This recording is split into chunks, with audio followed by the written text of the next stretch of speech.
Hello everyone. Selection with Jeet YouTube channel पे आप सबका स्वागत है भाई। जैसे कि आप देख रहे हो कि आज हम साइंस की शुरुआत करने जा रहे हैं भाई। आप सबको पता कि साइंस की अगर बात की जाए तो साइंस के अंदर तीन सब्जेक्ट आते हैं, जैसे बायोलॉजी, जीव विज्ञान, केमिस्ट्री रासायनिक विज्ञान और फिजिक्स भौतिक विज्ञान। तो आज सबसे पहले हम जो कंप्लीट करेंगे वो करेंगे बायोलॉजी को भाई, जीव विज्ञान को भाई। दूसरी बात की जाए साइंस की वेटेज की, आप सबको पता है कि डिफरेंट डिफरेंट कम्पिटिटिव एग्जाम्स के अंदर साइंस एक इम्पोर्टेंट रोल प्ले करती है भाई। बात की जाए हरियाणा की तो सीईटी मेंस के बेसिस पे देखा जाए तो या तो हरियाणा पुलिस या ग्रुप डी आने वाले यही दो एग्ज़ाम्स हैं भाई फिलहाल तो। इनमें अगर बात की जाए ग्रुप डी की मेनली, तो ग्रुप डी की अगर बात की जाए तो मतलब इसमें 15 मार्क्स की केवल साइंस पूछी जाती है भाई। तो आप ऐसा सब्जेक्ट है जिसको मतलब इग्नोर करना तो मतलब आपको भाई कंपटीशन से ही बाहर हो, मतलब कोई मतलब ही नहीं है, फिर तो एग्ज़ाम देने का ही मतलब नहीं है। दूसरी बात की जाए कि भाई यहाँ पे जो मैं साइंस की क्लासेस आपके सामने लाऊंगा मतलब वो बाईलैंग्वेज होंगी भाई। ये जो पीडीएफ मैंने कंसीडर की है ये टेलीग्राम से मतलब हिंदी मीडियम में की है, क्योंकि मेरे को लगा कि भाई ज़्यादा स्टूडेंट्स को प्रॉब्लम और ज़्यादा स्टूडेंट्स हिंदी मीडियम के हैं भाई। दूसरा, आप कमेंट करके ये बता सकते हो कि भाई आपको ये पीडीएफ हिंदी मीडियम में ही चलती रहे नेक्स्ट जो आने वाली क्लासेज है उसके लिए, या इसको हम इंग्लिश में कर सकते हैं। दूसरी बात, अगर कोई इंग्लिश मीडियम का स्टूडेंट है तो उसको भी बिल्कुल भी दिक्कत नहीं होगी भाई, क्योंकि मैंने खुद जितने भी कम्पिटिटिव एग्जाम्स दिए जो क्लियर हुए, तो मैंने जो तैयारी की मतलब मैंने खुद भी साइंस मतलब इंग्लिश मीडियम से ही पढ़ाई की है भाई।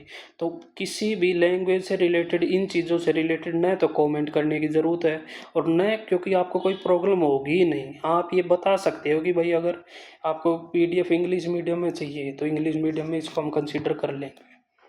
दूसरी बात, आज हम जो शुरुआत करेंगे बायोलॉजी मतलब जीव विज्ञान की करेंगे भाई। इसके अंदर भी सबसे पहले जो टॉपिक आज हमने जो कंसिडर किया है वो किया है भाई सेल।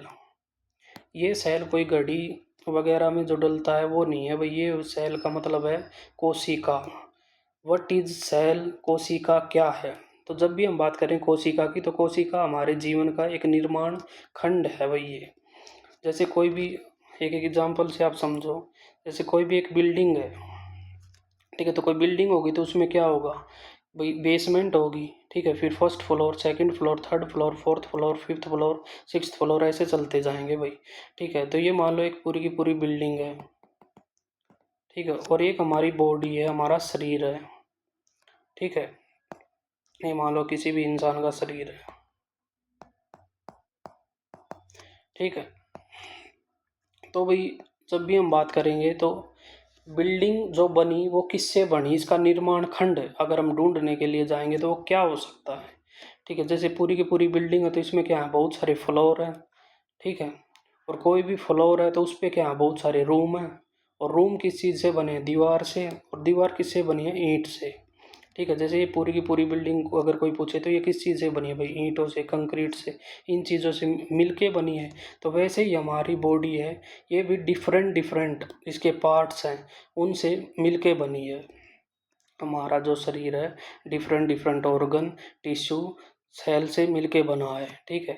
दूसरी बात, हर चीज़, अब दूसरी बात यहाँ पे जो भी टॉपिक आपको कराया जाएगा ना, बिल्कुल बेसिक से कराया जाएगा। मान लो किसी बच्चे ने केवल 10th क्लियर की है, वो भी उस चीज़ को समझ पाए। हाँ, कुछ हैं भाई जिनको थोड़ा और कॉन्फिडेंस है या जिनको लगता है कि हमें ये टॉपिक आता है, तो आप इसको स्किप कर सकते हो भाई, आपको देखने की कोई ज़रूरत नहीं है। आप किसी और सब्जेक्ट में जाके अपनी कमांड बनाओ जो आपका वीक है।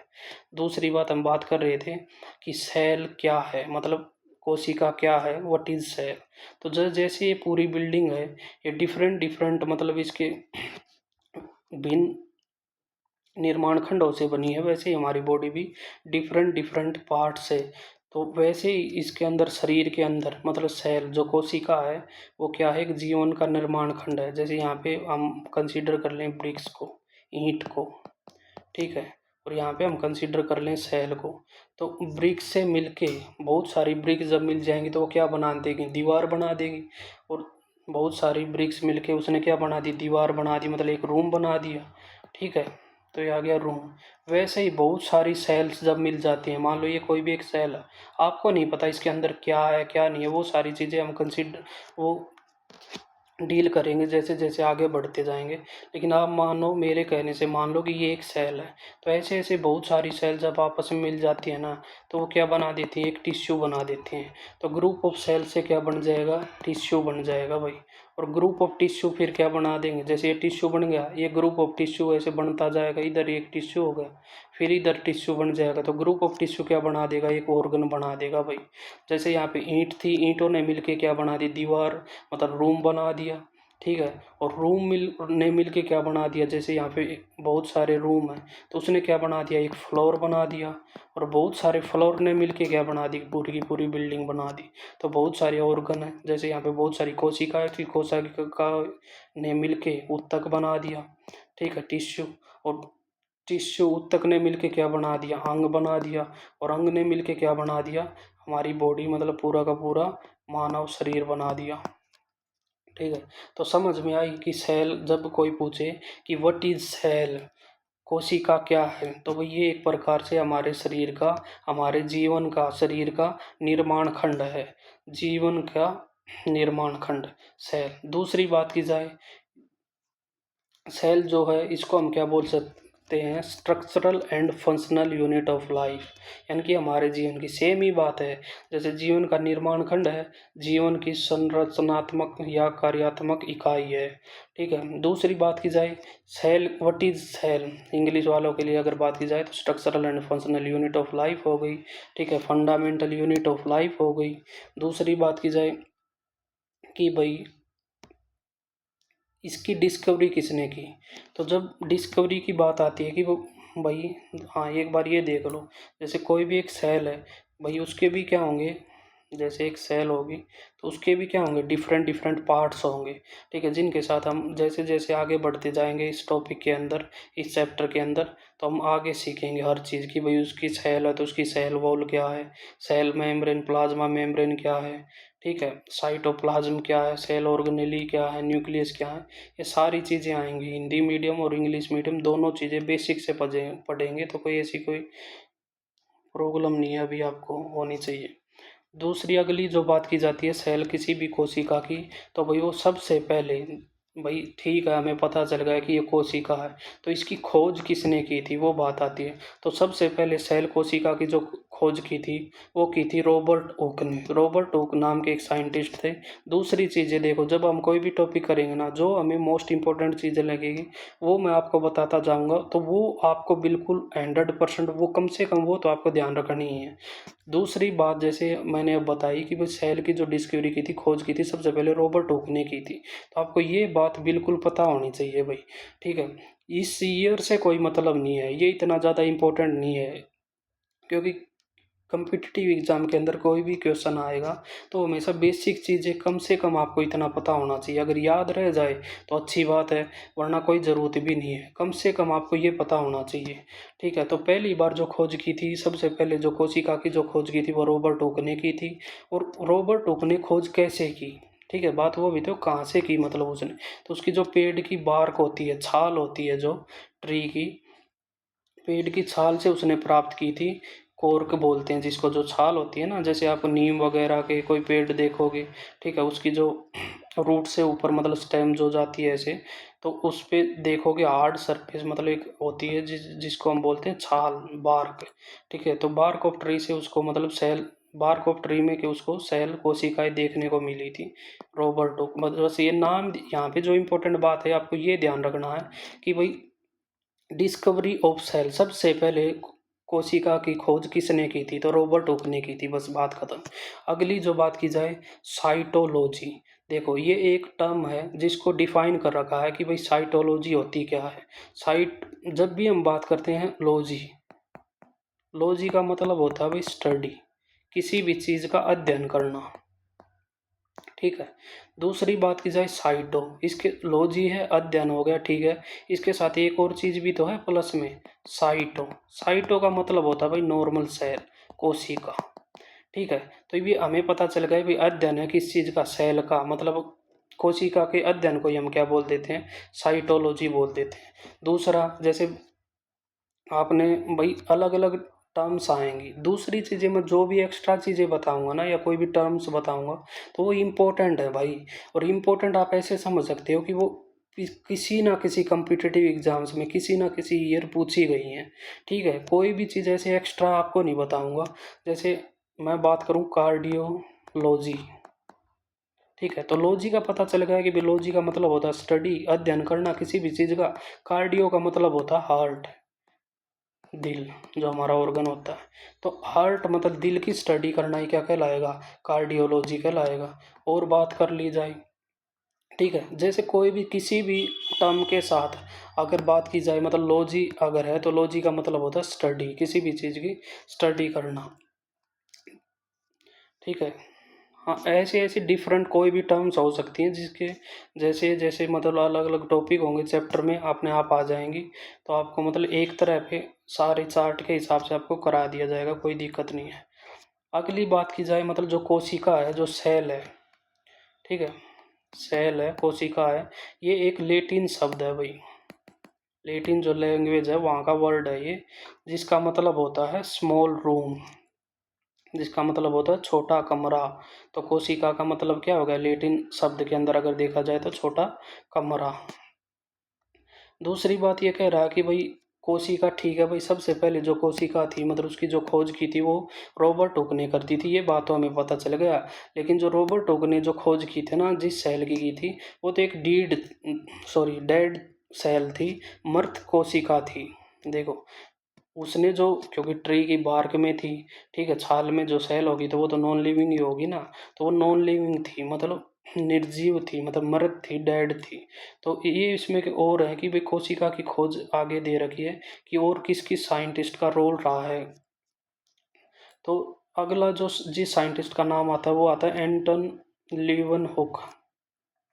एंटन वॉन लीवनहुक ने क्या किया था, उसने क्या किया था भाई, उसने अपने माइक्रोस्कोप से, उसका खुद का माइक्रोस्कोप जो उसने मतलब बनाया था, वो एक पौंड तालाब में गए और उधर उसने क्या देखा कि तालाब में क्या था, बैक्टीरिया उसने देखा, और बैक्टीरिया पे उसने एक सेल देखी माइक्रोस्कोप से।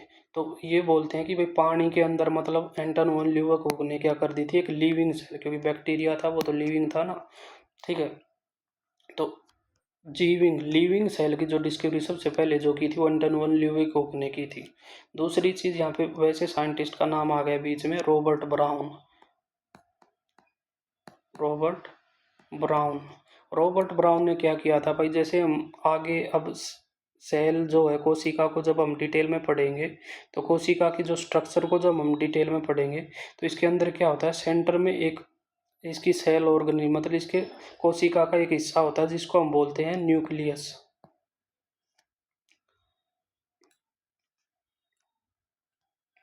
अब ये सेंटर में है, केंद्र में है, हिंदी मीडियम, केंद्रक। ठीक है, तो मतलब इस केंद्रक न्यूक्लियस की जो खोज की थी वो किसने की थी, रॉबर्ट ब्राउन ने की थी। ये एक इम्पोर्टेंट है भाई, जैसे सेल के ये दोनों नाम इम्पोर्टेंट हैं। नॉन लिविंग किसने की थी, रॉबर्ट हुक ने की थी। लिविंग किसने की थी, एंटन वन ल्यूवेक ने की थी। वैसे ही न्यूक्लियस की डिस्कवरी किसने की थी, रॉबर्ट ब्राउन ने की थी। अगला एक साइंटिस्ट का नाम इसने और दे दिया, ये भी एक सेल का ही हिस्सा है जिसको हम आगे पढ़ेंगे, जिसका नाम है प्रोटोप्लाज्म। P4 protoplasm, P4 पुरकिंजे। ठीक है, ये इतना ज़्यादा इम्पोर्टेंट नहीं है, बस थोड़ा ऐसे आप रिलेट कर सकते हो, P4 प्रोटोप्लाज्म है, P4 पुरकिंजे है। ठीक है, बस, बाकी ये इतना ज़्यादा इम्पोर्टेंट है नहीं। आगे वही है कि भाई सबसे पहले देखो हमारे पास अब तक हमने जो किया है, सबसे पहले हमारे पास इम्पोर्टेंट जो चीज़ है बस ये आई है कि भाई एक तो हमें ये पता होना चाहिए सेल है क्या। तो सेल है भाई structural and functional unit of life. ठीक है, हिंदी मीडियम की अगर बात की जाए तो जीवन की संरचनात्मक या कार्यात्मक इकाई है भाई। ठीक है, जीवन की निर्माण खंड है, जीवन की मौलिक इकाई है। ये चीज़ें हमने क्लियर कर ली, एक तो ये पता होना चाहिए। दूसरी बात है, बस ये दो साइंटिस्ट का नाम पता होना चाहिए कि एक तो भाई सबसे पहले की थी वो तो पता ही है आपको कि रॉबर्ट हुक ने की थी, वो डेड सेल थी। तो डेड मिली थी तो लिविंग भी मिलनी चाहिए। ठीक है, तो वो किसने कर दी थी, एंटन वॉन लीवेनहुक ने कर दी थी। ठीक है, उसके बाद रॉबर्ट ब्राउन ने न्यूक्लियस कर दिया था। ठीक है, ये आगे भी नाम आएगा। ठीक है। पी फॉर प्रोटोप्लाज्म है, पुरकिंजे साइंटिस्ट है, ये आप करना चाहो तो कर लेना, वरना इसको तो ये इतना ज़्यादा इंपॉर्टेंट नहीं है। तो वही नाम यहाँ पे दे रखे हैं, एंटन वन ल्यूवेनहुक, रॉबर्ट ब्राउन, जिसने किसकी की थी डिस्कवरी, न्यूक्लियस की थी, केंद्र की थी। देखो मैं बार बार दोहरा रहा हूँ ताकि आपको इसी क्लास में साथ साथ चीज़ें क्लियर हो जाएं। पी फॉर पुरकिंजे किसकी की थी, प्रोटोप्लाज्म की थी। ठीक है। एंटन वन ल्यूवेनहुक ने किसने किसकी की थी, लिविंग सेल की थी।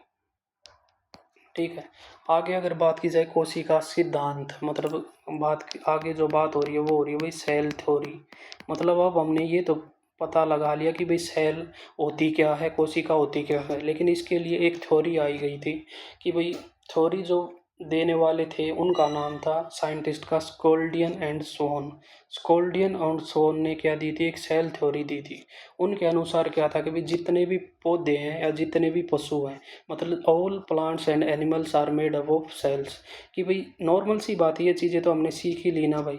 जैसे हमारी ह्यूमन बॉडी है, ठीक है, तो हमने उसका पता चल गया ना कि वो सेल्स के कंपोजिशन से ही सब कुछ बना है। तो वही बातें उन्होंने उस टाइम पे बताई थी सबसे पहले कि भाई जितने भी पौधे और जानवर हैं, मतलब वो कोशिका से मिलकर बने हुए हैं। All plants and animals are made up of cells. ठीक है। और ये क्या है, मतलब मूल इकाई है, ठीक है, फंडामेंटल यूनिट है लाइफ की। उस ठीक है, एक ये भी इम्पोर्टेंट है भाई साइंटिस्ट का नाम। ठीक है। अगला जो साइंटिस्ट आया वो आया रुडोल्फ विर्चू। विर्चू ने कोशिका पे और काम किया। ठीक है। इन्होंने क्या किया भाई, इनकी भी रुडोल्फ विर्चू की भी क्या थी, अपनी खुद की एक थ्योरी थी। ठीक है। यहाँ पे रुडोल्फ लिख लेना, रुडोल्फ विर्चू। ठीक है, रुडोल्फ विर्चू नाम था इनका। तो इन्होंने भी अपनी एक थ्योरी दी, जिस थ्योरी का नाम था ओमनी सेलुला ए सेलुली। इंग्लिश में अगर बात की जाए, मतलब जब भी बात की जाए इंग्लिश में बात की जाए, हिंदी में सेम ही है, ओमनी सेलुला ए सेलुली। तो इन्होंने भी अपनी ये थ्योरी दी थी। बस आपसे ये पूछ सकता है, एक तो क्वेश्चन ये बन सकता है कि भाई omnis cellula e cellula theory is given by, तो ऑप्शन में होगा रुडोल्फ विर्चू। दूसरी बात की जाए इसका मतलब क्या है, ओमनी सेलुला ए सेलुला, इसी चीज़ का मतलब है कि कोई नई सेल बनेगी वो पुरानी सेल से ही बनेगी। नई कोशिका पहले से मौजूद कोशिका से बनती है। इस चीज़ का मतलब ये है, जो ये लिख रखा ना ओमनी सेलुला ई सेलुला, तो इसका मतलब ये है हिंदी में, ठीक है, कि नई कोशिका पहले से मौजूद कोशिका से बनेगी। मान लो भाई ये कोई एक नॉर्मल सेल है, आपको बता दी भाई इसके वजह से तो डिफरेंट डिफरेंट पार्ट्स होंगे जो आगे हम चैप्टर में कंसिडर करेंगे। लेकिन ये एक सेल है, नॉर्मल सी बात है, कोई लिविंग चीज़ है तो वो कभी ना कभी तो डेड होगी ना, कभी ना कभी डेड होगी तो उसकी आगे जनरेशन कुछ ना कुछ तो चलेगी ना। जैसे भाई मानव की चलती है, हर जीव की चलती है, वैसे ही तो एक सेल है तो ये तो पता होना चाहिए भाई नई सेल कैसे बनेगी। तो नई सेल इसी सेल से बनती है, मतलब नई कोशिका पहले से मौजूद कोशिका से ही बनती है। मान लो एक सेल है तो ये सेल क्या कर जाती है, ऐसे डिवाइड कर जाएगी, डिवाइड कर जाएगी तो क्या हो जाएगी, एक नई सेल बना देगी। ठीक है।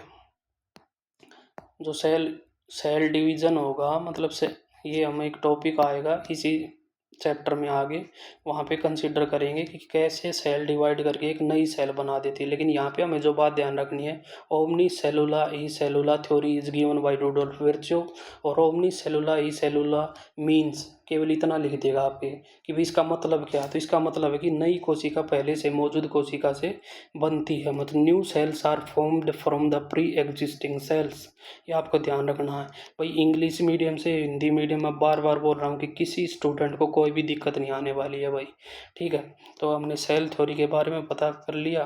ठीक है। आगे जो दे रखा है, मतलब हाँ, अब कोई नॉर्मल सी बात है, अलग अलग प्लांट्स हैं, अलग अलग एनिमल्स हैं, ठीक है, अलग अलग उनमें टाइप की मतलब सेल्स हैं, उनका साइज अलग है। तो इसमें क्या दे दिया, साइज के बेसिस पे बता रहा है ये कि सबसे बड़ी सेल, मतलब इस वर्ल्ड के अंदर सबसे बड़ी जो सेल पाई जाती है इंडिविजुअल सेल, मतलब एकली, जब एक सेल की जब हम बात करते हैं तो एक सेल सबसे बड़ी जो होती है वो किसकी होती है, शुतुरमुर्ग के अंडे की होती है। The egg of an ostrich, largest cell, the egg of an ostrich, English medium वाले ध्यान देंगे। सबसे छोटी कोशिका, स्मॉलेस्ट सेल, स्मॉलेस्ट सेल्स जो होती है वो माइकोप्लाज्मा की होती है, माइकोप्लाज्मा। ये माइकोप्लाज्मा जो होता है एक प्रकार का बैक्टीरिया होता है भाई। माइकोप्लाज्मा की सबसे छोटी कोशिका ये बिल्कुल आसानी से आपको समझ आ रहा है। सबसे बड़ी कोशिका मानव में, मतलब ह्यूमन बॉडी के अंदर, ह्यूमन शरीर के अंदर सबसे बड़ी जो कोशिका होती है वो किस क्या होती है भाई, किसकी होती है? ओव्यूम, मतलब जो ओव्यूम होता है, मतलब एग होता है, जो फीमेल एग होता है, मतलब मानव शरीर के अंदर फीमेल जो एग होता है, ठीक है, तो वो ही कंसिडर उसको कंसिडर किया जाता है सबसे बड़ी सेल मानव के अंदर, अगर पूछी जाए। ठीक है, अगली बात की जाए सबसे छोटी कोशिका। सबसे छोटी कोशिका की अगर बात की जाए मानव के अंदर, तो वो स्पर्म होता है, शुक्राणु, मेल के अंदर स्पर्म जो होगा, S for sperm, S for smaller cell. मतलब ऐसे छोटी छोटी चीज़ों को आप भाई रिलेट कर सकते हो। ठीक है, तो ये तो देखो, इसमें भाई कुछ समझाने का या समझने की ऐसी कोई बात नहीं है। बस ये नॉर्मल सी बात की जाए बिल्कुल एक भाई, ये तो वो बात है कि भाई MTR है, मुझे तो रट लो। ठीक है, तो ये आपको पता होनी चाहिए भाई, इसमें ऐसी कोई समझाने की बात नहीं है। दूसरी बात की जाए लॉन्गेस्ट सेल। लॉन्गेस्ट का मतलब लंबी, सबसे लंबी जो सेल होती है वो कौन सी होती है ह्यूमन बॉडी के अंदर? तो वो न्यूरॉन होता है भाई, न्यूरॉन। न्यूरॉन जो सेल्स पाई जाती हैं कहाँ पे पाई जाती हैं? ब्रेन के अंदर पाई जाती हैं भाई, दिमाग के अंदर पाई जाती हैं भाई, ह्यूमन बॉडी के अंदर। ये था पुरुषों के अंदर, मेल के अंदर मान लो, या फीमेल, ये तो कॉमन ही है लॉन्गेस्ट की अगर बात की जाए। फीमेल के अंदर बात की जाए सबसे छोटी, सबसे मतलब स्मॉलेस्ट सेल इन फीमेल, ऐसा कुछ RBC, मतलब इतना ज़्यादा इम्पोर्टेंट नहीं है ये, बस भाई ये पता होना चाहिए। ठीक है, आगे बात करेंगे हम कोशिका के भाग की। मतलब मैं आपको बता रहा हूँ कि भाई कोई भी एक सेल है, ठीक है, कोई भी एक सेल है तो उसके डिफरेंट डिफरेंट पार्ट्स हैं, डिफरेंट डिफरेंट पार्ट्स हैं, तो उन्हीं की अब ये बात कर रहा है कि भाई पार्ट्स ऑफ सेल की ये बात कर रहा है। ठीक है, मान लो हमने कोई भी एक सेल को देखेंगे अब हम यहाँ पे। ठीक है, मान लो ये कोई भी एक सेल है, हमने बताया था उसके सेंटर में केंद्रक होता है भाई, न्यूक्लियस होता है भाई, ये न्यूक्लियस हो गया। ठीक है, तो अब कोई भी एक, मान लो कोई भी एक स्टेडियम है भाई, ठीक है, मान लो कोई भी एक स्टेडियम है, वहाँ पे क्या हो रहा है, मतलब कोई भी क्रिकेट का स्टेडियम है और वहाँ पे क्रिकेट का मैच हो रहा है, तो कोई भी स्टेडियम होगा प्रोटेक्शन के लिए, ठीक है, कुछ ना कुछ, कोई भी स्टेडियम होगा तो कोई प्रोटेक्शन के लिए कुछ ना कुछ तो उसकी बाउंड्री होती है ना भाई। तो वैसे ही अगर हम बात करेंगे बाउंड्री की, ठीक है, तो यहाँ पे हम किसकी बात कर रहे हैं? सेल की बात कर रहे हैं, कोशिका की बात कर रहे हैं। तो कोशिका की अगर बाउंड्री की बात की जाए, तो सबसे पहले इसने बात की है कोशिका झिल्ली, ठीक है, जिसको हम क्या बोलते हैं? सेल मेम्ब्रेन, सेल मेम्ब्रेन, या इसी को बोल सकते हैं हम प्लाज्मा मेम्ब्रेन।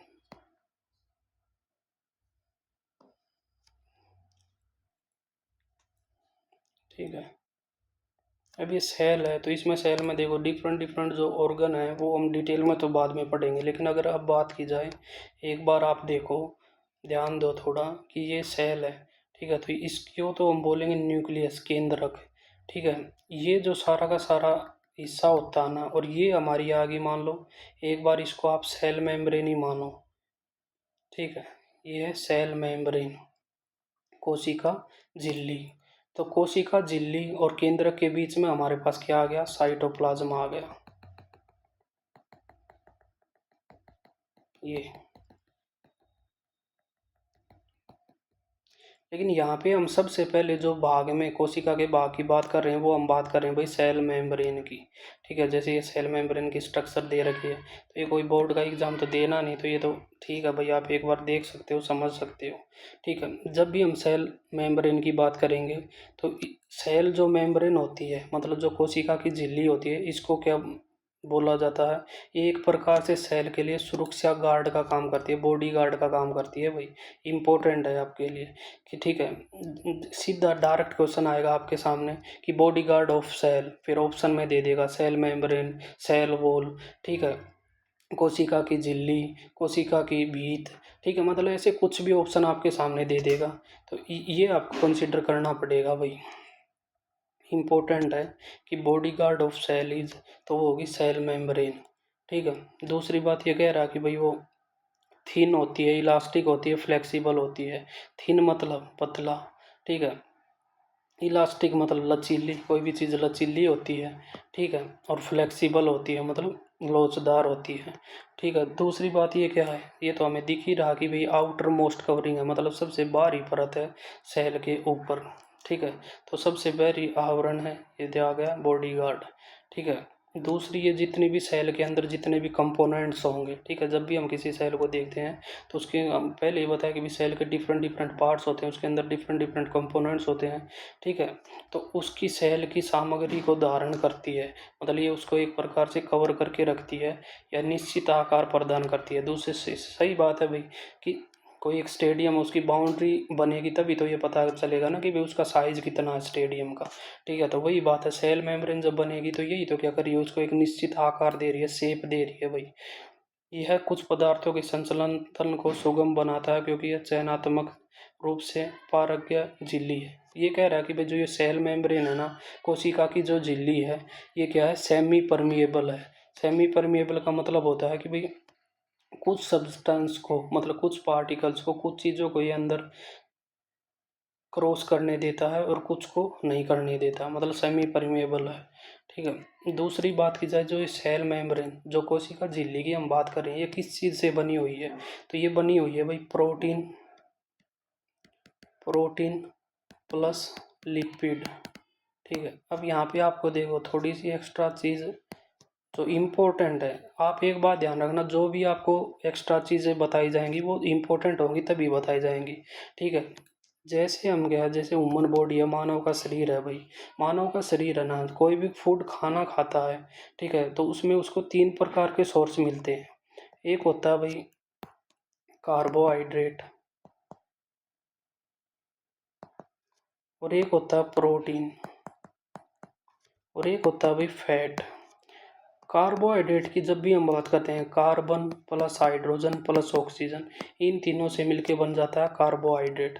प्रोटीन की बात करते हैं तो ये अमीनो एसिड से, जैसे हमने पढ़ा था ना कि भाई सेल होती है, सेल ग्रुप ऑफ सेल्स क्या बना देगी, टिश्यू, कोशिका होती है वो उत्तक बना देगी ग्रुप बना के। ठीक है, तो वैसे ही है कि बहुत सारे अमीनो एसिड्स मिलके प्रोटीन बना देते हैं, कार्बन हाइड्रोजन ऑक्सीजन मिलके कोई भी एक कार्बोहाइड्रेट बना देते हैं। फैट की अगर बात की जाए, फैट, फैट होता है भाई ट्राइग्लिसराइड्स। ठीक है, मैं वैसे तो फैट में भी क्या होता है, कार्बन हाइड्रोजन और ऑक्सीजन का ही कंपोजिशन होता है, लेकिन ये क्या है, ट्राई चेन होती है, मतलब इसमें तीन चेन कंटिन्यू हो जाती हैं और ये ग्लिसरॉल के साथ मिलकर ट्राइग्लिसराइड बना देता है। ठीक है, तो आपको ये बात ध्यान रखनी है कि भाई जैसे तीन फूड सोर्स मिलते हैं, तो वो चीज़ें मैंने यहाँ पे क्यों बताई, देखो अब आपको ये पता होना चाहिए भी प्रोटीन, क्योंकि जो सेल होती है, सेल की जो मेम्ब्रेन होती है वो प्रोटीन और लिपिड से बनी होती है, तो कम से कम आपको ये तो पता ही होना चाहिए प्रोटीन है क्या, लिपिड है क्या। ठीक है, तो लिपिड को हम एक प्रकार से फैट ही बोल सकते हैं, तो फैट और प्रोटीन से मिलके बनी होती है। ठीक है, ये तो अब बता ही दिया कि लचीलापन कोशिका को अंदर लेने में सक्षम बनाता है, कि भाई उसके अंदर फ्लेक्सिबिलिटी होती है। ठीक है, दूसरी बात की जाए, जब भी हम बात करेंगे कोशिका झिल्ली की, सेल मेम्ब्रेन की, देखो नॉर्मली हम जो कंसीडर करते हैं, दो चीज़ों को कंसीडर लेके चलते हैं, एक प्रकार होता है एक एनिमल और एक साइड प्लांट। ठीक है, तो जो सेल मेम्ब्रेन होती है ना भाई, ये प्लांट के अंदर भी होती है और एनिमल के अंदर, मतलब पौधों के अंदर भी होती है और पशु, इम्पोर्टेंट है जो भी चीज़ें मैं आपको बता रहा हूँ ये इम्पोर्टेंट चीज़ें हैं। ठीक है, ये सेल मेम्ब्रेन जो कोशिका झिल्ली है, ये पौधों में भी होती है और पशुओं में भी होती है, ये चीज़ें आपको पता होना चाहिए। दूसरा, इसके अंदर एनगल्फ की कैपेसिटी होती है, बाहरी वातावरण से भोजन और अन्य सामग्री एक प्रकार से निगल सकती है, मतलब जब भी कोई सेल होगी, सेल के पास कोई भी खाना आएगा, ठीक है, तो वो सेल मेम्ब्रेन उसको क्या कर लेगी, एक प्रकार से अपने आप की अंदर की तरफ निगल लेगी उसको, मतलब इनगल्फ कर लेगी।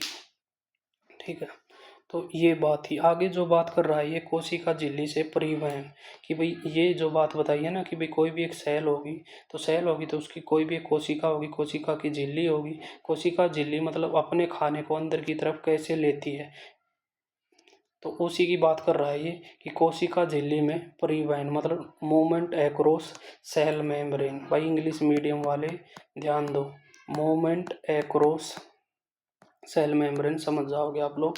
ठीक है, ये उस चीज़ की बात कर रहा है। तो इसमें एक टर्म आती है, सबसे पहले इस टर्म को आपको समझना पड़ेगा भाई, डिफ्यूज़न।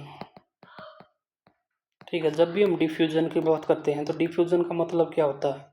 ठीक है, तो डिफ्यूजन का मतलब होता है कि भाई spontaneous movement of molecules from high to lower concentration. देखो इंग्लिश मीडियम वालों के लिए मैंने बोल दिया, ठीक है, उनको हो सकता है भाई समझ आ गया और नहीं आया तो अब एक बार बिल्कुल बेसिक से समझो, इंग्लिश हो चाहे हिंदी मीडियम हो। ठीक है, ये इंपॉर्टेंट है भाई, ये केमिस्ट्री में भी आएगा आपके सामने और यहाँ पे भी एक टर्म आती है हमारे सामने, डिफ्यूजन। ठीक है, तो डी हमने भाई एक गिलास लिया, ठीक है, घर पे, और इसमें क्या है, पानी डाल लिया। ठीक है, और अब हमने बिल्कुल ही ब्लैक सॉल्ट डाल दिया भाई इसमें। ठीक है, एक प्रकार से। ठीक है, ये ब्लैक सॉल्ट के मतलब कण है, पार्टिकल्स हैं। ठीक है, फिर हमने सेम एक दूसरा गिलास लिया। ठीक है, उसमें भी हमने क्या लिया, सेम, बिल्कुल सेम वाटर लिया, पानी लिया। लेकिन इसमें तो हमने क्या किया था, नमक थोड़ा ज़्यादा डाल दिया था, लेकिन इसमें अब की बार हमने क्या किया, थोड़ा कम नमक डाल दिया। ठीक है, मान लो ये यहाँ तो नमक ज़्यादा है भाई, ठीक है, और यहाँ कम है। ठीक है, तो कोई भी एक पार्टिकल होता है किसी भी चीज़ का हो, जैसे यहाँ हम बात कर रहे हैं सॉल्ट की, नमक की। ठीक है, तो किसी भी पार्टिकल, जो भी पार्टिकल्स होता है, मतलब जैसे यहाँ पे साल्ट की बात हो रही है तो साल्ट का जो पार्टिकल होगा वो अपनी हाइयर कंसंट्रेशन से लोअर कंसंट्रेशन की तरफ मूव करता है भाई।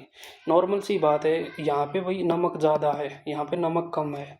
ठीक है, ये यहाँ पे नमक ज़्यादा है, यहाँ पे कम है, तो यहाँ से यहाँ नमक को अगर फ्लो होना पड़ेगा किसी भी कारणवश, तो यहाँ से यहाँ मान लो, ठीक है, यहाँ नमक है।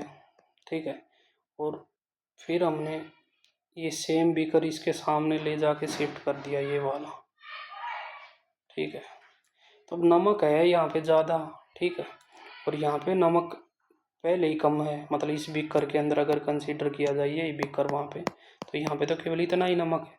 तो ये नमक क्या करेगा, ये नमक यहाँ से यहाँ शिफ्ट हो जाएगा। ठीक है, हाइयर कंसंट्रेशन से लोअर कंसंट्रेशन की तरफ। उच्च सहायता वाले क्षेत्र से निम्न सहायता वाले क्षेत्र की ओर अणुओं की एक सहज गति, पार्टिकल्स। ठीक है, movement of spontaneous movement of particles from higher concentration to lower concentration is called diffusion. ठीक है, दूसरी चीज़ ये हमने बात की नमक की, मान लो सेम बीकर होते, सेम गिलास होते दोनों ये। ठीक है, यहाँ पे, और यहाँ पे हम केवल वाटर को कंसीडर करते। ठीक है, यहाँ पे पानी है भाई, और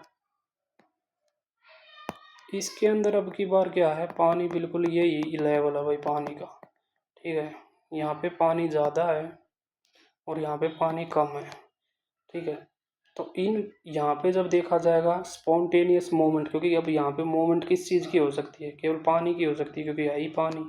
ठीक है, ठीक है, तो spontaneous movement of water from higher concentration to lower concentration, मतलब ये कंसंट्रेशन ज़्यादा है, यहाँ पे कंसंट्रेशन कम है, तो पानी की मूवमेंट जब हो जाएगी हायर कंसंट्रेशन से लोअर कंसंट्रेशन की तरफ, इसी चीज़ को बोल देते हैं ओस्मोसिस। ठीक है, मतलब जब पानी की मूवमेंट होगी, ठीक है, स्पॉन्टेनियस मूवमेंट होगी higher concentration to lower concentration, जहाँ पे ज़्यादा पानी है वहाँ से, जहाँ पे कम पानी है वहाँ पे पानी का जाना, ज़्यादा पानी से कम पानी की ओर पानी का जाना क्या कहलाएगा, ओस्मोसिस कहलाएगा। ठीक है, लेकिन अगर किसी पार्टिकल्स की बात की जाए, किसी नमक वगैरह की, या पानी के अलावा किसी पार्टिकल्स की बात की जाए, किन्हीं पार्टिकल्स की बात की जाए, तो उसी चीज़ को बोल देंगे फिर डिफ्यूजन। मतलब दोनों चीज़ें सेम है, लेकिन अगर इन चीज़ों, अगर ये यहाँ पे मान लो साल्ट के पार्टिकल्स हैं, नमक के, तो इसको बोला डिफ्यूजन। अगर यहाँ पे पार्टिकल्स हो शुगर के तो भी सेम डिफ्यूजन। अगर यहाँ पे हो सैंड के, रेत के, तो भी, मान लो यहाँ पे हो मिट्टी के, सोइल के, तो भी सेम, मतलब डिफ्यूजन बोला जाएगा।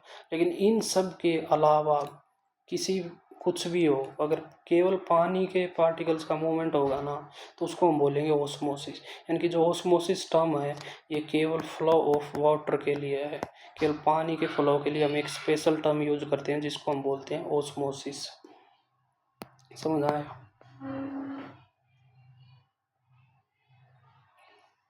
तो उच्च सहायता वाले क्षेत्र से निम्न सहायता वाले क्षेत्र की ओर अणुओं की एक सहज गति, इसी प्रोसेस को क्या बोलते हैं? डिफ्यूजन। दूसरी बात की जाए भाई, अगर आपको डिफ्यूजन समझ में आया, डिफ्यूजन का मतलब क्या था? Flow of particles from their higher concentration to lower concentration, यानी कि ज़्यादा कंसंट्रेशन से कम कंसंट्रेशन की ओर किसी भी पार्टिकल्स का मूव करना ही क्या कहलाता है? डिफ्यूजन कहलाता है। तो ये रेट ऑफ डिफ्यूजन दे दी भाई। देखो कोई भी एक पदार्थ होता है, ठीक है, हमारे नेचर में, तो उसको तीन प्रकार की स्टेट में रहता है। या तो वो होगा भाई सॉलिड, या होगा वो लिक्विड, या होगा वो गैस, या तो होगा वो ठोस, या होगा वो द्रव, या होगा वो गैस। ठीक है, तो ये किसकी डिफ्यूजन की बात कर रहा? नॉर्मल सी बात है भाई, हवा, ठीक है, एक है एयर, ठीक है, और एक मान लो यहाँ पे कोई एक बॉल रखी है क्रिकेट की, ठीक है, तो ये जल्दी मूव कर सकती है, ये जल्दी मूव कर सकती है, नॉर्मल सी बात है, एयर मूव कर सकती है, ठीक है, तो इसमें क्या होगा? गैस में रेट ऑफ डिफ्यूजन ज़्यादा होगा, उससे कम किस में होगा? लिक्विड में होगा। अब एक तरफ मान लो पानी बह रहा है, ठीक है, और एक तरफ बॉल, सेम एग्जांपल की क्रिकेट की बॉल रखी है, तो ये फ्लो जल्दी कर सकता है, ये कर सकता है, नॉर्मल सी बात है। लिक्विड है, द्रव है, तो द्रव फ्लो ज़्यादा करेगा। ये क्या है? ठोस है, तो ये इसकी कैपेबिलिटी कम है, इसकी क्षमता कम है, ठीक है, तो ये रेट दे रखी है डिफ्यूजन की। तो रेट ऑफ डिफ्यूजन जो होगी सबसे ज़्यादा होगी गैस के अंदर, उससे कम होगी लिक्विड के अंदर, उससे कम होगी ठोस के अंदर। नॉर्मल बेसिक बात है, बिल्कुल आपको पता होगी। दूसरी बात की जाए छोटे आकार के पदार्थों द्वारा, ठीक है, उदाहरण की अगर बात की जाए, जैसे ये चीज़ें हम भाई बाद में भी इनको कंसीडर करेंगे कि सेलुलर गतिविधियों के कारण CO2 का उत्पादन होता है। मतलब जब भी बात करेंगे, मतलब जब ड्यू टू सेलुलर एक्टिविटी, मतलब जब भी हम बात करेंगे सेल की, किसी भी कोशिका की, जब भी हम किसी भी कोशिका की बात कर रहे हैं तो कोशिका की मतलब जो भी पूरी प्रोसेस होती है। देखो ह्यूमन बॉडी के अंदर सेल है, मान लो कोई कोशिका है, तो हमें पता है ना वो लिविंग है, ठीक है, सजीव है, ठीक है, कोई भी चीज़ लिविंग होगी तो उसको क्या चाहिए होगा? फूड, ठीक है, नॉर्मल सी बात है। जैसे हम हैं भाई, इंसान है, तो उसको क्या चाहिए? फूड चाहिए, ठीक है, सांस लेने के लिए क्या चाहिए? ऑक्सीजन चाहिए। और CO2 वो बाहर निकालता, तो वो CO2 आती कहाँ से है? बनती कहाँ पे है? सेल ही तो उसको निकालती है, कोशिका ही बाहर निकालती है। तो सेलुलर की जितनी भी गतिविधियाँ होती है, क्या क्या गतिविधियाँ होती हैं, कौन कौन सी साइकिल चलती हैं, ठीक है, वो अलग अलग जब हम कोशिका के भाग पढ़ेंगे, पार्ट्स, हिस्से पढ़ेंगे, तब समझ में आएगा। लेकिन अब यहाँ पे जो बात ध्यान रखनी है, एक नॉर्मल पॉइंट है कि सेलुलर गतिविधियों, मतलब जो कोशिका की गतिविधियों के कारण जो CO2 का उत्पन्न होता है भाई, नॉर्मल बात ये है, ठीक है, कि भी कोशिका के अंदर CO2 की सांद्रता ज़्यादा होगी, CO2 की सांद्रता मतलब बाहर। ये कह रहा है कि भाई कोई भी एक सेल है, कोई भी एक कोशिका है, तो नॉर्मल सी बात है, जब वो खाना खा रही है, सांस ले रही है, तो उसको ऑक्सीजन चाहिए, CO2 बाहर निकालनी है, तो उसके अंदर क्या होगी? CO2 की कंसनट्रेशन ज़्यादा होगी, और बाहर क्या होगी? CO2 की कंसनट्रेशन कम होगी सेल के अंदर की कंपैरिजन में। तो ये क्या करेगी? Higher concentration to lower concentration क्या करेगी? मूव करेगी, बाहर की तरफ चला जाएगी। यहाँ पे तो बात होगी कोशिका की, आप अपनी ह्यूमन मानव शरीर की समझो, अंदर फेफड़ों के अंदर, ठीक है, जब हेमोग्लोबिन, ये सारी चीज़ें आप डिटेल में पढ़ोगे एक एक चीज़। लेकिन वैसे एक बार समझो कि हमें सांस की ज़रूरत है, ऑक्सीजन की ज़रूरत है, हम ऑक्सीजन ले रहे हैं, कार्बन डाइऑक्साइड छोड़ रहे हैं, तो वो कार्बन डाइऑक्साइड CO2 आ कहाँ से रही है? तो एक कोशिका ही तो बना रही है, एक सेल ही तो बना रही है, ठीक है, तो वो अंदर जब देखेंगे तो सेल के अंदर क्या होगी? CO2 की कंसंट्रेशन ज़्यादा होगी, बाहर कंसंट्रेशन ब्लड के अंदर नॉर्मली कम होगी। तो ज़्यादा कंसंट्रेशन से ज़्यादा मतलब उच्च सहायता वाले क्षेत्र से कम सहायता वाले क्षेत्र में, मतलब जो फ्लो होना, वही तो क्या कहलाता है? डिफ्यूजन। ये बस ये बात बताना चाह रहा कि भाई जो कोशिका है वो CO2 को जो अपने से बाहर करती है तो वो डिफ्यूजन का सहारा लेती है। ठीक है, CO2 विसरण के माध्यम से कोशिका से बाहर निकलती है। ये देखो सेम पॉइंट है। वैसे ही ये देखो एक डिफ्यूजन इन्होंने क्या कर रखा है, एक डायग्राम से समझा रखा। मान लो कोई भी एक रूम है भाई, ठीक है, रूम के अंदर एक परफ्यूम की बोतल ले आया मैं, कोई भी, ठीक है, और ये अंदर से ऊपर से बंद है,